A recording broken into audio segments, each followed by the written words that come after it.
Assalamualaikum warahmatullahi wabarakatuh. Tepangkeun wasta abdi ban Vito Febrian Helianto ti kelas 11 IPA 3. Di dieu abdi bade ngalaksanakeun tugas bahasa Sunda ngeunaan biantara. Assalamualaikum warahmatullahi wabarakatuh.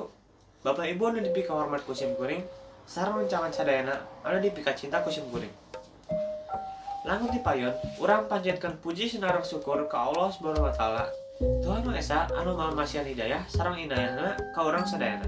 Janten urang sadaya tiasa kempel di ieu acara dina kaayaan sehat walafiat. Anu janten tematina ieu biantara teh anu aya patawina sareng hormat ka sepuh. Sareng hormat ka ibu atau bapak guru. Terus sadayana pantos uningan hormat ka anu janten sepuh sareng hormat ka ibu atau bapak guru.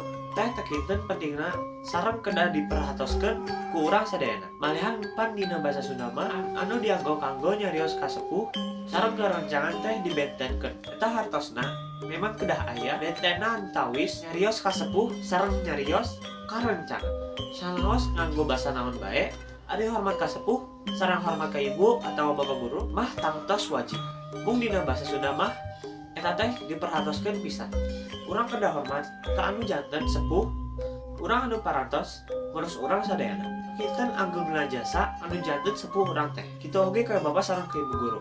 Urang sadayana kedah mika hormat anjeunna margi ibu atau bapak guru teh parantos ngajar urang tiasa rangkana ilmu anu tangtos aya mangpaatna kanggo urang sadayana. Rupina cariosan sim kuring dicekakeun dugi ka dieu sanaos pondok dugi aya mangpaatna. Sim kuring nyuhunkeun hapunten bila aya cariosan anu kirang leunah. Wassalamualaikum warahmatullahi wabarakatuh.